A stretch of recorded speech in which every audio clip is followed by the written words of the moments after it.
Well, good morning and welcome back to CityLine. We are celebrating the American Heart Association Go Red for Women Heart Month.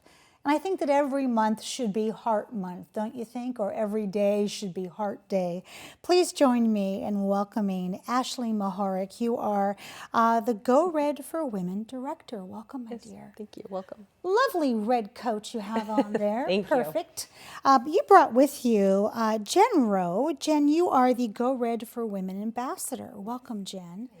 Good to have you here, and I can't wait to talk with you some more and hear about your story. Ashley, as I said, February is the American Heart Month, and the American Heart Association Go Red for Women movement is very active. If somebody doesn't know what is Go Red for Women, what do we say to them? Yeah, so the Go Red for Women movement was started in 2014 by the American Heart Association to raise awareness that heart disease is a woman's #1 health threat. It affects 1 in 3. So if you think about that, between the 3 of us, one of us is affected. One of us is going to have. That is just amazing. It is the #1 leading cause with women, and it's preventable. Yes, 80% preventable. Wow, boy, that really hits home when you think about other illnesses such as cancer. Heart disease is preventable, what we do every single day. So when we get that awareness out there, what else does Go Red encapsulate? So with that awareness, we're really out there just encouraging people, like you mentioned, it's 80% preventable. So being aware of your numbers, knowing your blood pressure, knowing your cholesterol, getting active, eating healthy. There's those easy steps that we can take throughout our life. And it could just be a small step of, I want to eat a snack for today that's going to be an apple rather than going to the convenience store and grabbing a bag of chips. So just raising awareness that you can take those easy steps, not only for yourself, but also for your family, and being really aware and taking that time for yourself, because you need to be able to invest that time back into the ones you love. Absolutely. Yeah. So Ashley, you mentioned knowing your numbers, and I kind of want to expand on that just a bit. How do you, if you don't know your numbers, where do you go to find them? So really going and visiting your doctor and just having a conversation with them, being very intentional and saying, like, talking about your blood pressure. Can you explain what that top number means, what that bottom number means, asking to get a test for your cholesterol, and then really having a conversation of what those numbers are, where you're at, and how those can be adjusted based off of your physical activity, what you're eating, and just your lifestyle in general. Absolutely. And family history also ties into this, very doesn't much so, it, Ashley? yes. I shared with you in the green room, my sister was 43 when she died of a stroke in her sleep. And we have diabetes in my family, we have stroke, we have high blood pressure, and we also have heart attack. So if that wasn't a reason to know your numbers, I don't know what was. Jen, you're going to be sharing your story at the luncheon. Surprise, as a survivor. Tell us about your journey, my dear. Yeah, sure. So 2 years ago, I was pregnant with my second child. I had a fairly normal pregnancy, went to all my doctor's appointments, everything normal labor and delivery. I went home with my baby, and just a couple days afterwards, I started feeling extremely tired. I was barely able to walk up the stairs. I went back to the hospital, and after running several tests, they found out that I was in end-stage heart failure. Oh my gosh. Yeah, it's a condition called peripartum cardiomyopathy. I had no history of heart issues or anything, so it came as a complete surprise. I was then transferred to another hospital, and while I was there, I was so sick. They knew I was going to need a heart transplant, but I couldn't wait. So they actually completely removed my heart and replaced it with a total artificial heart. Yeah, it's pretty crazy. And so I had that total artificial heart. It kept me alive, but it also gave me like internal bleeding. I had a stroke while I had the total artificial heart. So it was a really scary time.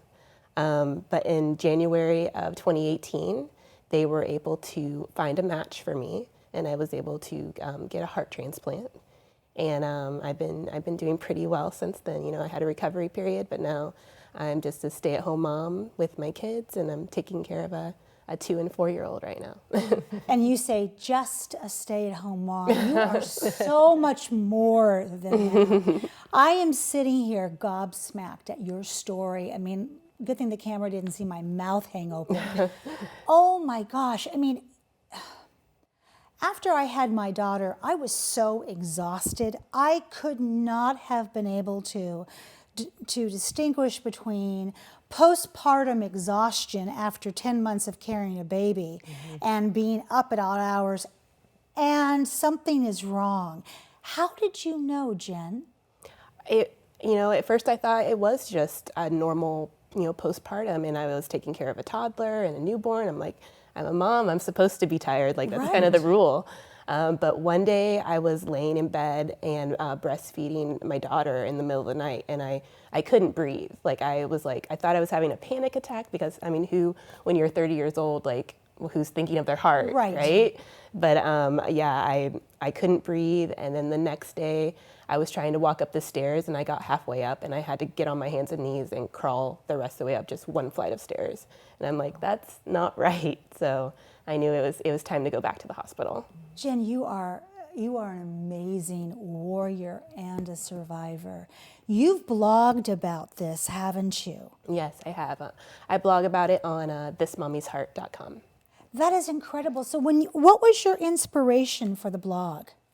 I try to find out everything. So when I was pregnant, I read all the blogs and all of the books about pregnancy and what to expect. And I didn't think it was fair that I didn't even know about this thing that almost killed me called peripartum cardiomyopathy. And I wanted to be able to share my story so more people would know about it.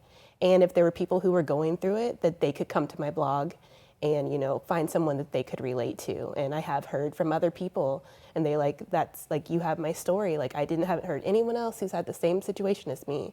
And it makes me feel so much better when I can read your story and see how much better you're doing. I tried to do an update that showed 1 year past, all the things we did, all the travels we went on, life goes on after these horrible health experiences. And, you just have to know your numbers and be healthy and active and, just keep a check on your health, and Which you you can keep do. going. Yeah. Because your health today, I'm going to guess by looking at you, is you are healthy. Yes, I try to be healthy. I, exercise several times a week, try to eat well, and, I take my blood pressure and all my vitals twice a day. I'm keeping on top of it. And we just showed a picture of your beautiful family. Boy, and if that's not motivation to keep you healthy, I don't know what is. Ashley, you are hard at work with your team of volunteers creating another memorable Go Red Luncheon. When is it? How can viewers secure a seat, and what can we expect? Yeah, we have our luncheon coming up on March 11th. It's Wednesday. It starts at 10:30 and goes until about 1 o'clock. We're hosting at the Hotel Murano. Super exciting. This year's theme is Go Red Under the Big Top, so kind of a circus theme where we'll have aerialists and really kind of tying in that theme of different ways that you can be active, because going out running is different for anybody, going physical activity wise, and just really feeding that theme in throughout the event. I love that. Yeah. Are there seats still available as of right now? Yes, there are seats still available, and you can go to heart.org/SouthSound to be able to purchase those tickets. I love that. And you'll be speaking at the event. Wow. I mean, I'm just blown away by what I've heard right here in the studio. I'm sure there is more that you are going to share because you'll have a longer time. Will your family be there? My parents will be there. Oh my gosh. And that's another thing I didn't even think about. Your parents and your husband, brand new baby, and you're back in the hospital. There is so much to your story to be thankful for. Last question for both of you, and especially for you, my dear. How do you plan to celebrate the American Heart Association Go Red Month? I'm going to celebrate by, spreading the word, letting people know my story, and just continuing to be healthy for myself and my family. Absolutely. Was there any hereditariness in your story, Jen? Unfortunately, I'm adopted, so I don't have that history. But as far as I know, there isn't, but I don't have it as far as most people do. Boy, and you know, I mean, there's always a silver lining, I believe, to situations like yours, especially when I see what a survivor you are. The gift of knowledge that you have now given other women, but also your children. Because who knows what they're going to face, but to have a mom who is so in tune with her health and has overcome huge obstacles, boy, you hit it right in the pocket, sister. How are you going to celebrate the American Heart Association month after the luncheon, after you're resting? Very much along the same way of just trying to get active every day. I make sure to walk my dog twice a day and just having those physical activities, but also just raising awareness of the importance of knowing your numbers, learning bystander CPR, and being able to save somebody's life, because you're most likely to have to perform it on a family member. Yes. I didn't share this with you, but my life was saved by CPR. So that's a huge vital part of my why of being with the Heart Association, and really raising awareness of pay attention to what's going on with your body. You know what's wrong and what's right with your body, just like how Jen recognized, like, I shouldn't have a problem breathing. I should go get checked, and Yes. just taking that step and going to the doctor. Thank you, both of you, for actually being here physically on the couch and taking care of yourselves and sharing so much heart speak with us. And thank you for the invitation for the luncheon. And once again, thank you. You both are miracles. Thank you. You're welcome. When we come back after a quick break, here in the studio, we'll have the volunteer income tax assistance for those who qualify. You don't want to miss that. We'll be right back.